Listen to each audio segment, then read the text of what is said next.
हिंदुओं की प्राचीन और पवित्र 7 नगरियों में पुरी उड़ीसा राज्य के समुद्री तट पर बसा है। जगन्नाथ मंदिर विष्णु के 8वें अवतार श्री कृष्ण को समर्पित है। भारत के पूर्व में बंगाल की खाड़ी के पूर्वी छोर पर बसी पवित्र नगरी पुरी उड़ीसा की राजधानी भुवनेश्वर से थोड़ी दूरी पर है। राजा इंद्रद्युम्न ने बनवाया था यहाँ मंदिर। राजा इंद्रद्युम्न मालवा का राजा था, जिनके पिता का नाम भारत और माता सुमति था। राजा इंद्रद्युम्न को सपने में हुए थे जगन्नाथ के दर्शन। कई ग्रंथों में राजा इंद्रद्युम्न और उनके यज्ञ के बारे में विस्तार से लिखा है। उन्होंने यहाँ कई विशाल यज्ञ किए और एक सरोवर बनवाया। एक रात भगवान विष्णु ने उनको सपने में दर्शन दिए और कहा, नीलाचल पर्वत की एक गुफा में मेरी एक मूर्ति है, उसे नीलमाधव कहते हैं। तुम एक मंदिर बनवाकर उसमें मेरी यह मूर्ति स्थापित कर दो। राजा ने अपने सेवकों को नीलाचल पर्वत की खोज में भेजा। उसमें से एक था ब्राह्मण विद्यापति। विद्यापति ने सुन रखा था कि सबर कबीले के लोग नीलमाधव की पूजा करते हैं और उन्होंने अपने देवता की इस मूर्ति को नीलाचल पर्वत की गुफा में छुपा रखा है।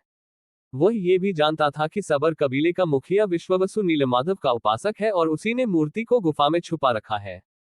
चतुर विद्यापति ने मुखिया की बेटी से विवाह कर लिया। आखिर में वह अपनी पत्नी के जरिए नीलमाधव की गुफा तक पहुंचने में सफल हो गया। उसने मूर्ति चुरा ली और राजा को लाकर दे दी। विश्ववसु अपने आराध्य देव की मूर्ति चोरी होने से बहुत दुखी हुआ। अपने भक्त के दुख से भगवान भी दुखी हो गए। भगवान गुफा में लौट गए, लेकिन साथ ही राज इंद्रद्युम्न से वादा किया कि वो एक दिन उनके पास जरूर लौटेंगे, बशर्ते कि वो एक दिन उनके लिए विशाल मंदिर बनवा दे। राजा ने मंदिर बनवा दिया और भगवान विष्णु से मंदिर में विराजमान होने के लिए कहा। भगवान ने कहा कि तुम मेरी मूर्ति बनाने के लिए समुद्र में तैर रहा पेड़ का बड़ा टुकड़ा उठाकर लाओ, जो द्वारिका से समुद्र में तैरकर पुरी आ रहा है। राजा के सेवकों ने उस पेड़ के टुकड़े को तो ढूंढ लिया, लेकिन सब लोग मिलकर भी उस पेड़ को नहीं उठा पाए।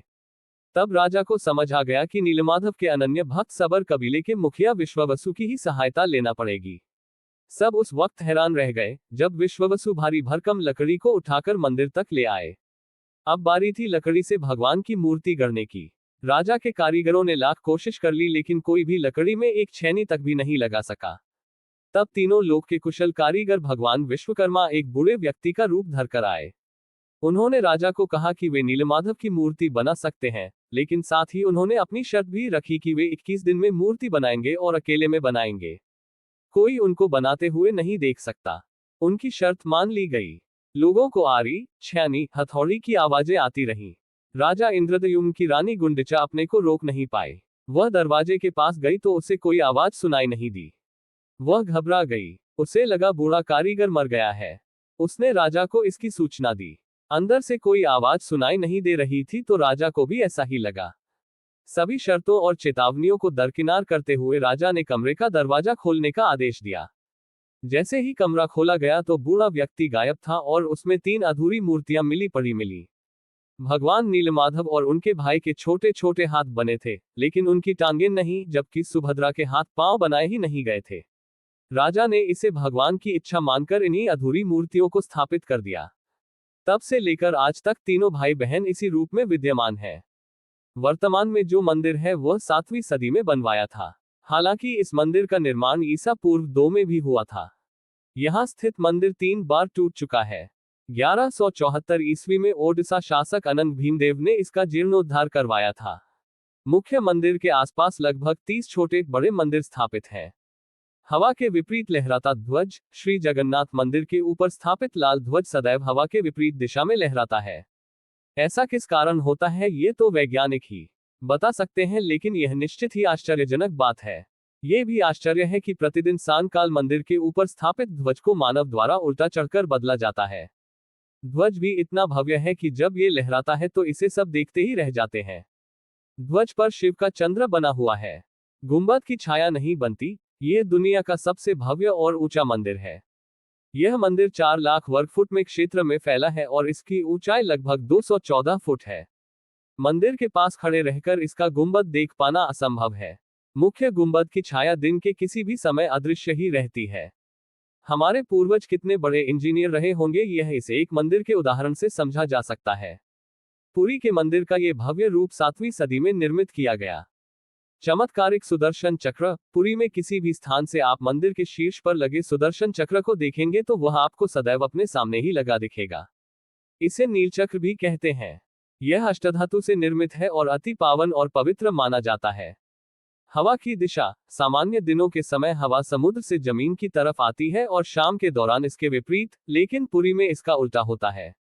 अधिकतर समुद्री तटों पर आमतौर पर हवा समुद्र से जमीन की ओर आती है, लेकिन यहाँ हवा जमीन से समुद्र की ओर जाती है।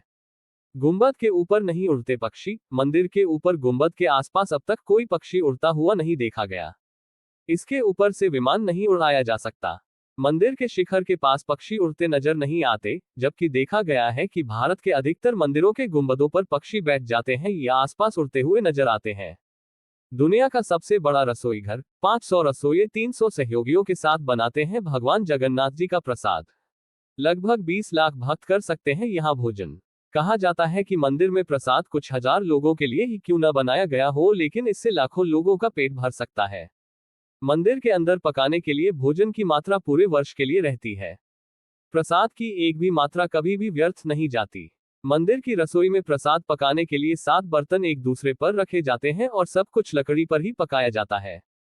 इस प्रक्रिया में शीर्ष बर्तन में सामग्री पहले पकती है, फिर क्रमशः नीचे की तरफ एक के बाद एक पकती जाती है, अर्थात सबसे ऊपर रखे बर्तन का खाना पहले पक जाता है न चमत्कार। विश्व की सबसे बड़ी रथ यात्रा। आषाढ़ माह में भगवान रथ पर सवार होकर अपनी मौसी रानी गुंडिचा के घर जाते हैं।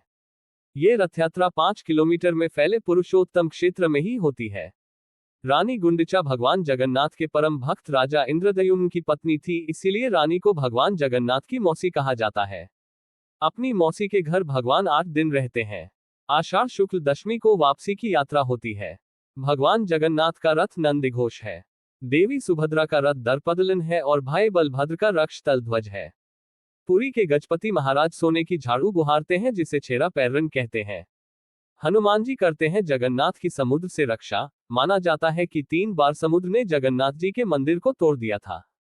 कहते हैं कि महाप्रभु जगन्नाथ ने वीर मारुति हनुमान जी को यहाँ समुद्र को नियंत्रित करने हेतु नियुक्त किया था, परंतु जब तब हनुमान भी जगन्नाथ बलभद्र एवं सुभद्रा के दर्शनों का लोक संवरण नहीं कर पाते थे। वे प्रभु के दर्शन के लिए नगर में प्रवेश कर जाते थे, ऐसे में समुद्र भी उनके पीछे नगर में प्रवेश कर जाता था।